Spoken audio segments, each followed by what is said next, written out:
السلام عليكم ورحمة الله وبركاته. ازيكم عاملين ايه؟ قبل اي حاجة ما تنسوش تذكروا الله. دلوقتي انا هعمل معاكم كيكة اسفنجية تنفع تعمل تورتة برضو عادي.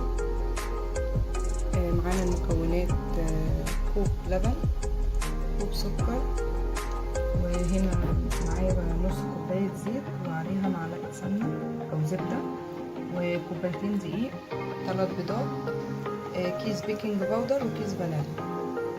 دلوقتي انا خدت بياض البيض هضربه دلوقتي بالمضرب لغايه ما يعمل قوام كده زي الفوم.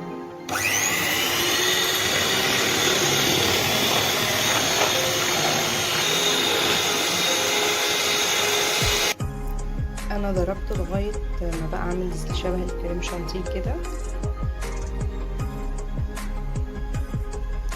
هضيف بقى الصفار، هضيف كيس الفانيليا، هخفقهم تاني بالمضرب.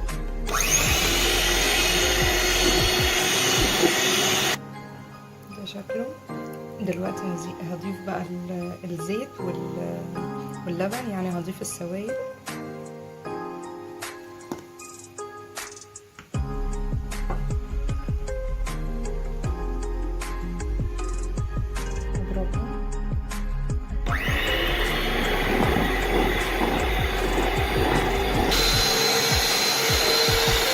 دلوقتي انا هضيف كوبايه السكر علشان تدوب مع السوائل.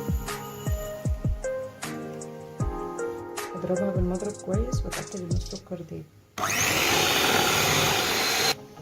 هنا بقى حطيت في بوله تانية الكوبايتين الدقيق وهضيف ليهم كيس البيكنج باودر.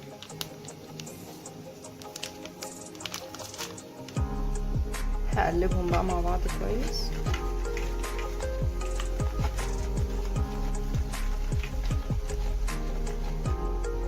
وهضيف لهم الخليط تدريجيا مش مرة واحدة علشان ممكن العجينة تخف.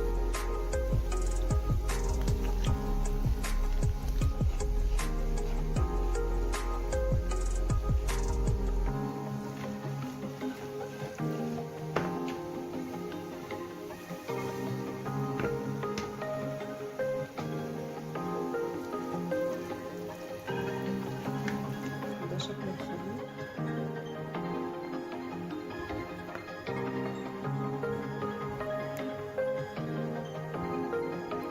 لازم نقلب كويس ونتأكد ان مفيش دقيق في الجناب كده، فلازم نقلب كويس.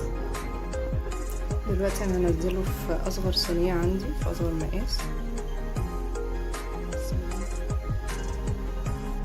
دلوقتي لازم نخفضها كده كويس علشان اي هوا فيها يطلع. دلوقتي هدخل الصينية الفرن ولازم اكون مسخنة الفرن قبليها. ده شكل الكيكة بعد ما طلع. السمك بتاعها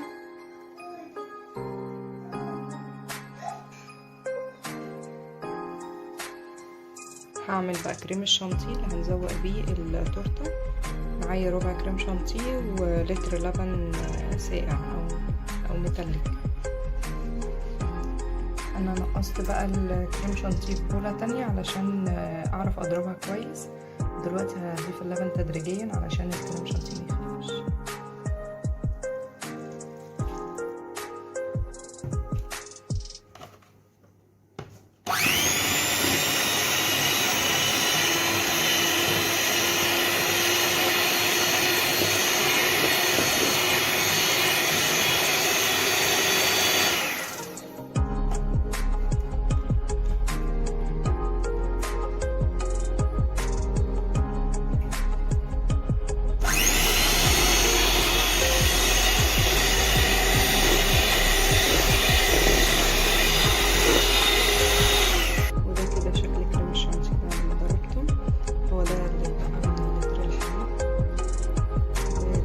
ربع كيلو شانتيه هحطه بقى في التلاجة، وبعدين هسقي الكيكة معاكم دلوقتي وهتشوفوا كل حاجة.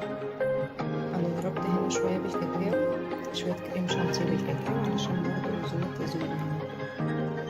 لا قسمت الكيكة نصين، هسقي نص من واحدة باللبن والنص التاني برضه هسقي.